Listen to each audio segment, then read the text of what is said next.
crap. Sorry.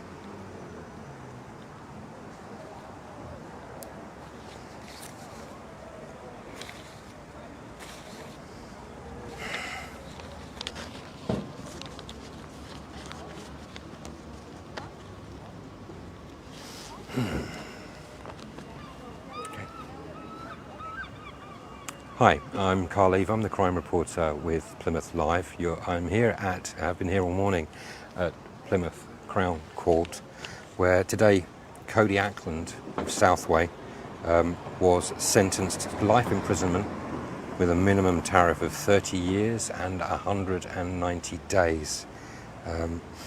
To run through, I think you all would have by now read what's been coming out from court, but I'm going to run through what the Judge Robert Linford said in his sentencing. Some of it, understandably, we're going to leave out because the details are very traumatic and distressing. But I want to try and give you a flavour of why this case was so shocking. Judge Linford reminded everyone that they were there for the murder of Bobbi-Anne, 18-year-old girl, student, very small. Young lady, and as he described her, she had the whole of her life in front of her until it was brutally, savagely snuffed out by you.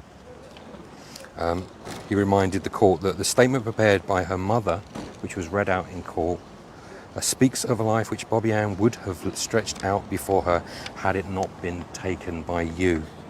She was the light of the family home. She was kind, loving, loyal, and the best daughter that parents could have.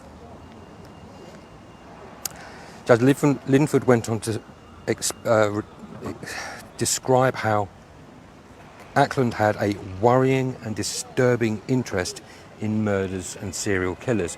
And during a briefing we saw yesterday and during the prosecution's case today, they highlighted a number of serial killers, predominantly Ted Bundy, the US killer, who targeted young women using a hammer, which is in a chilling echo of what Cody Ackland has done. Looking at the information that had been found on Cody Ackland's phone, which included photos of bodies, post-mortems, human remains, injuries, and assaulted serial killers, Judge Linford said that he was sure, based on the extensive internet searches that investigators had found on his phone, that your interest in this material went beyond morbid fascination. He said he was sure that he was planning to kill on that night, or if not on that night, you had a settled intention to kill that night, but it was only going to be a matter of time, and tragically for Bobbi-Anne, that time was, as it turned out, that same night. He reminded the court that on that night, Bobbi-Anne had said goodbye to her father, said she loved him. Her mum had gone out to go and get some food and sadly returned before Bobbi-Anne had left the house. He pointed out how the first attack began after Ackland had seen Bobbi-Anne, drove round behind the bus stop. There's a little lane, dead-end lane, clambered up the hill with a hammer and attacked her there. And he struck her twice. There are some details of what happened after he struck her. He then went down the hill back to his car, and he has told police that he turned around and saw her still moving. And at that point he decided to go back, grab her, take her down the hill and put her into effectively the footwell of his car, not on the seat, deep inside the footwell. As Judge Linford pointed out, you could have stopped, you could have taken her to hospital. Certainly you would have been in a lot of trouble, but not the sort of trouble you are in. And of course, Bobbi-Anne would probably have lived. This was one of the first aggravating factors that the judge pointed out, that there was opportunity throughout the evening for Ackland to stop what he was doing, and that Bobbi-Anne could have lived if he had taken appropriate action, and he chose not to. I think one of the most distressing pieces which we did put out on the blog, which was a moment when one of Bobbi-Anne's family broke down at this point and was escorted out of the room sobbing, and it was heartbreaking to hear. He pointed out that Bobbi-Anne, once she'd been taken to the forest location, Belliver, which is a place that Ackland had actually researched on the internet, as he led her around the car, she had said that she was scared. So at that point, she is still conscious. She was still able to engage, having suffered the blows at the bus stop, having suffered another attack in the car. And his reply was, effectively, "So am I. I've never done this before," which drew gasps in the room.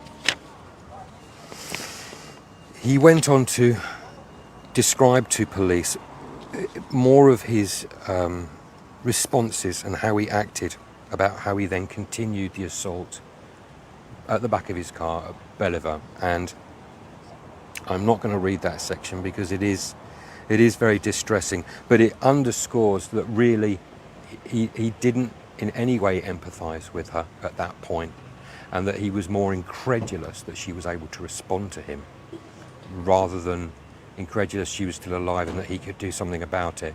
And again, he chose not to.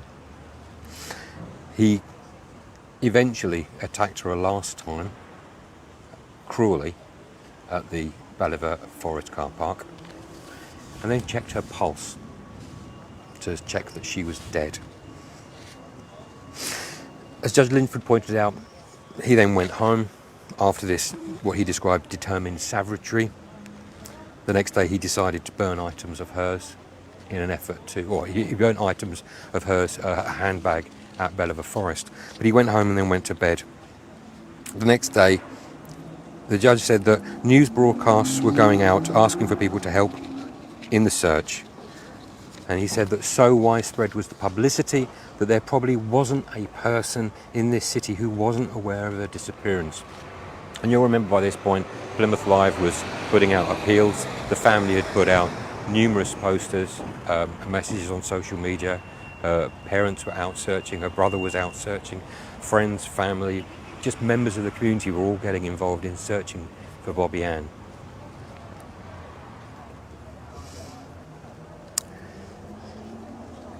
Judge Linford then reminded the court that following day, as there was increasing searches for Bobbi-Anne, there was highlighted responses from the public. He then went and dumped the hammer that he had used in a tributary of the River Tamar, and he dumped her clothing, bloodied, and his own bloodied clothing in allotments in Hume Lane. He then went out with his friends, went out for a meal, went out to a band practice, and then went drinking to his early hours. And one of the things that the judge focused in on was how so many of his friends had said that he seemed happier than usual, as if a weight had been lifted from him. He didn't seem his usual, a bit depressive himself. He seemed absolutely on form and cheerful, and people remarked about how happy he seemed. The judge laid out the post-mortem examination details, and I'm not going to reference them, but I think it's worth noting that there were no defensive injuries on Bobbi.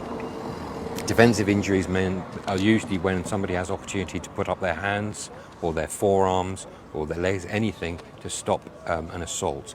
And as they said, the pathologist was very specific that there were no defensive injuries. They were also specific about the fact that there was no sexual evidence, any evidence of sexual assault on Bobbi-Anne as well.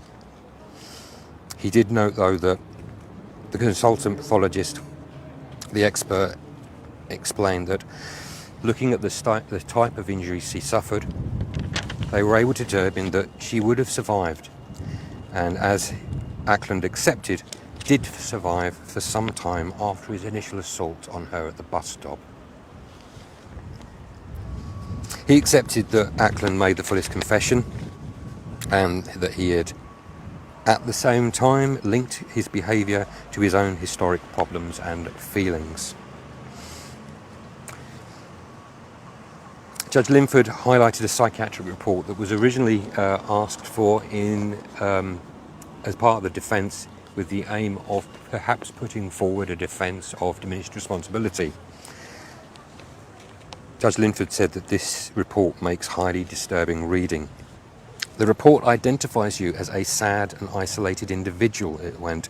You express bitterness for some aspects of your life, and that fuels resentment, envy and jealousy on your part of others you perceive as having more than you. Hardly need remind you, Cody Ackland, to all intents and purposes, was a good-looking young man who had a circle of friends that he would go drinking with. He was a guitarist and writer in a popular band with a group of bandmates, and would undoubtedly, like most musicians, have enjoyed the adoration of fans at gigs, which doesn't necessarily chime with a man who feels that others have more than him.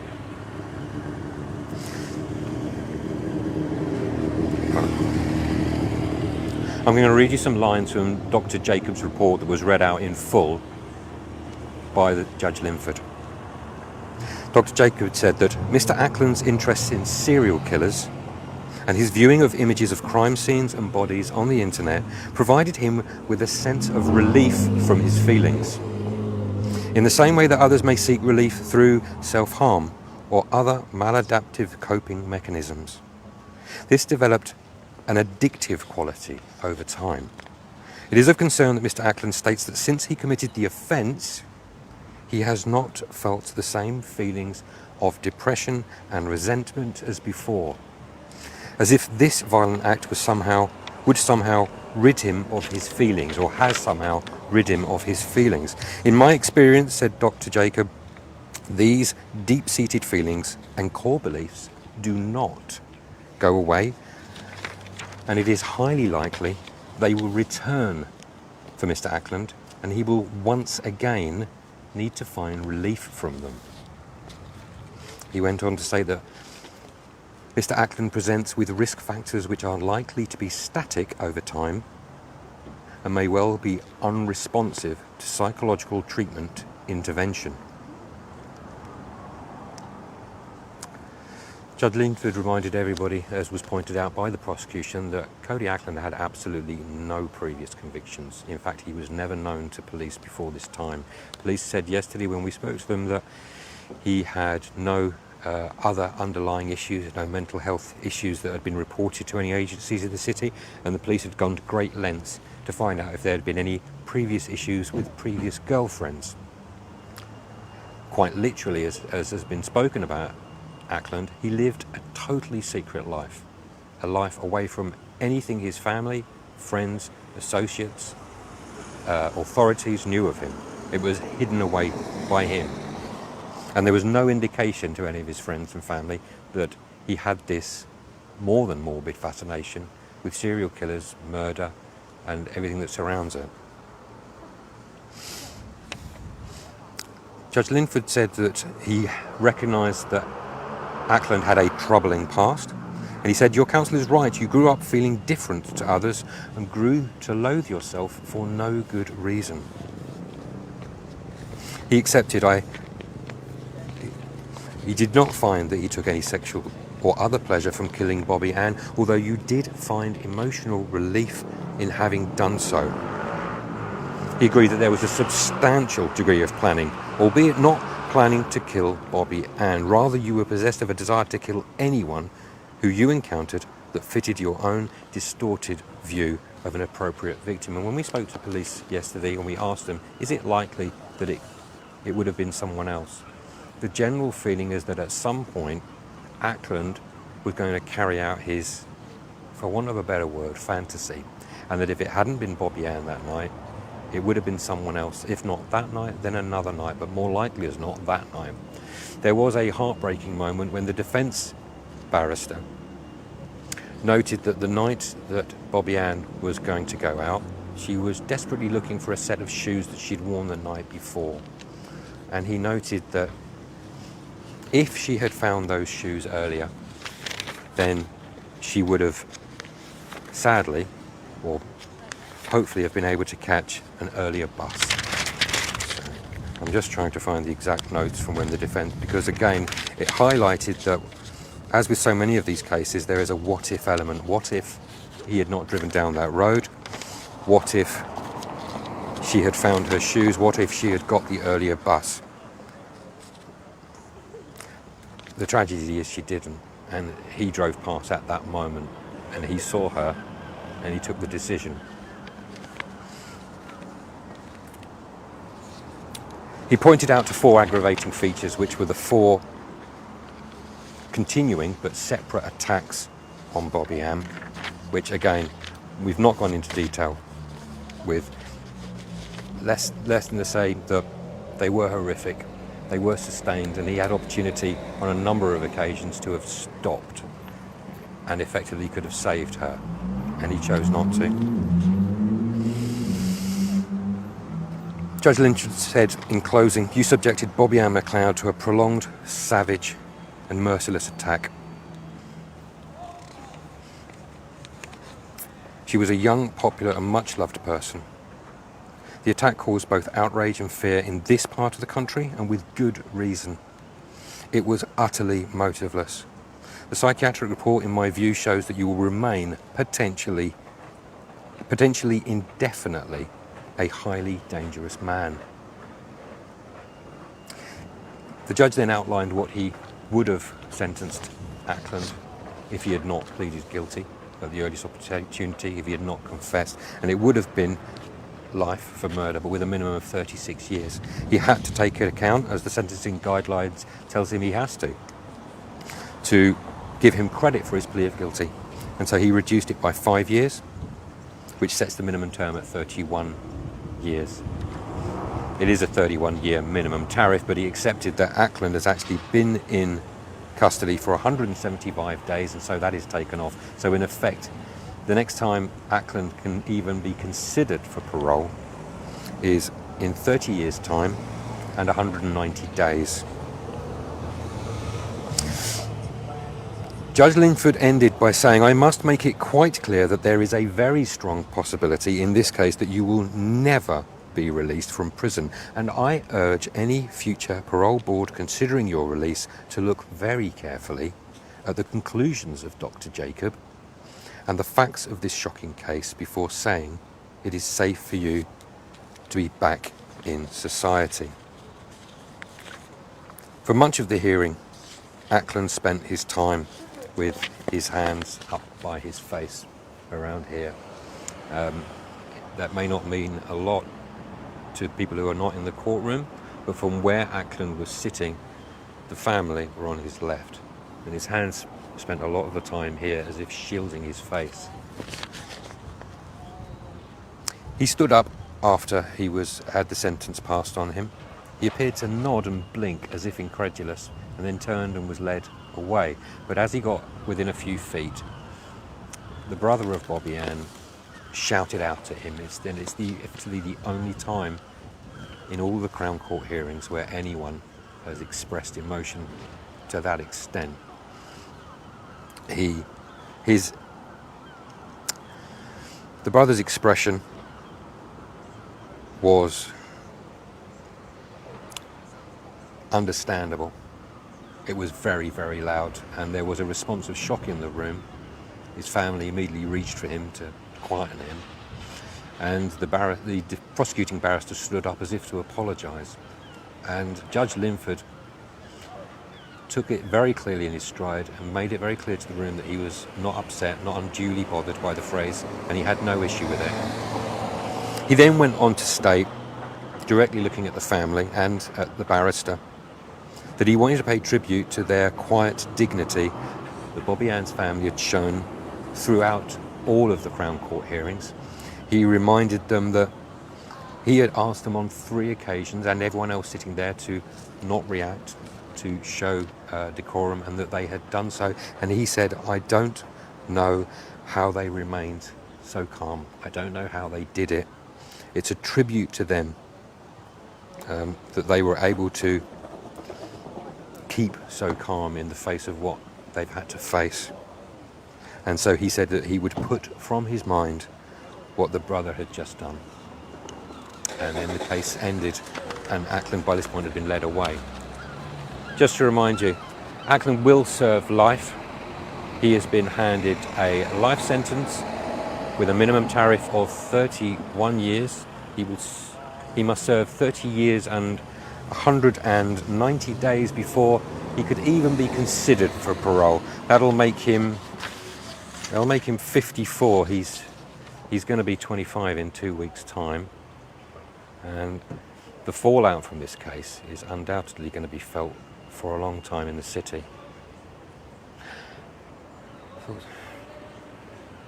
For my part as a crime reporter, I've covered crime for nearly 25 years, and I can now say that this is probably the worst case I've encountered in my time, not least because of the lack of motivation, the horrible circumstances, how Bobbi-Anne met her end.